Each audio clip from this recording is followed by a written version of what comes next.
this your boy Junior, and I out y'all again to show y'all about my first chicken coop project. This was an on and off project that took about a month.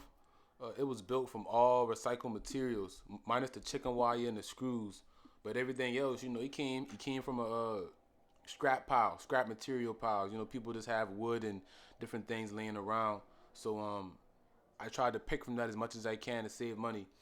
This is a real special coupe to me. Not only is it my first one, but I built it for my family member, my granny. So she loves it. She enjoys having it in her yard. So making her happy makes me happy. And now I'm gonna get into the construction of it all and give you the vision that I had. So I guess the main recycled material that I want to bring up to y'all is the this triangular frame, which was an old wooden swing set that my granny had laying in the woods around her house that her children and grandchildren used to play on back in the G. So I saw this and was like, you know what? Let's use this for the frame. It'll take away a lot of the work. Get the frame set up. It wasn't real sturdy. That's why you see this little two by four coming out of it at an angle going into the ground. We beat those two by fours into the ground from the angle so it wouldn't sway at all.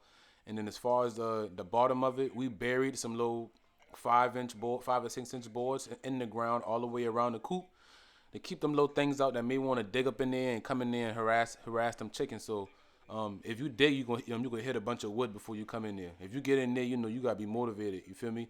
Um, and then I put the wire around and zip tied all the wire together and nailed the wire to the wooden frame, and that's pretty much it for the structure. Across the top of it, I got some wooden 2x4s going in between the two triangular frames. I'm gonna zoom in on that in a little TT to show y'all boy that. But that tin that I got across the top, that tin came from a scrap pile. And this particular day that I've been out, y'all, my granny tell me that there's some holes in that tin, and he keep getting the chickens wet. So while I'm out here, I'm gonna show y'all a little improvement project I did. So we cut up some plywoods for the walls and the roof of the boxes where the birds, where they lay their eggs at. At first, the plan was to put a hinge on the back wall for easy access to collect them eggs. Put it and open it from the bottom right here. But in the middle of me and my little Bubba troubleshooting, because it been me and his project, we determined that, he ain't really been worth the hassle. So the original plan called for 6 boxes, right? Three on each side.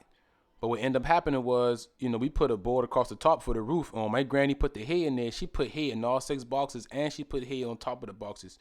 So we really turned out to be 8 boxes, because them boys be resting up there too. And she said they done lay a couple eggs on top too, which I ain't really mad about. So I'm glad we didn't put the door in there. So Granny and I like he little chickens getting wet up when he rain. And I feel it, them are peoples. And, our plan was to keep the chickens dry anyway. We didn't think those holes in that tin was going to be that bad. So to combat it, we pulled this top over the top.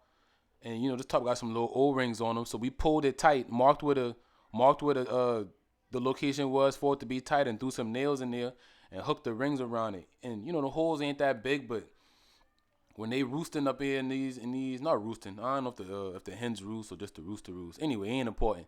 These little holes in the top and getting them boy wet up. And she say, my birds keep getting wet. They keep getting wet. So, you know, we trying to get better at this, man. So this is a little improvement project. Since then, she said it's been raining pretty good and they ain't wet no more. So this was a rather successful project. It ain't take too long. Hey, check this out.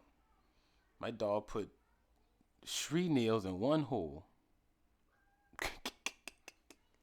So yeah, man, 2 nails in the front, 2 nails in the back. Held it down pretty good. Chicken stay dry.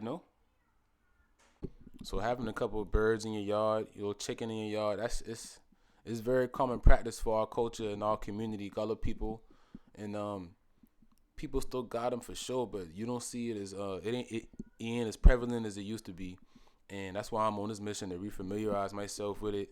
It's a learning process for me for sure, because it's in my blood, but we ain't practiced them in so long. So that's why I wanted this first coop that I built to be at my granny house, because she got experience with it. So just watching her do what she do and then learning on my own, I getting better at this, because there's different uses for a chicken coop. You can eat the eggs, you can eat the chickens, or you can just keep feeding on boy and use the poop as fertilizer and put it in the garden. So all around is just another one of those things that's part of our culture that just improve our quality of life. And I'm gonna keep on going with it. I'm gonna build more coops, have more chickens, and it's another step in the journey, man. Thank y'all for watching. I really appreciate it. Definitely gonna be more chicken coop content in the future, but until then, I'm gonna be out, y'all. Y'all hold 'em.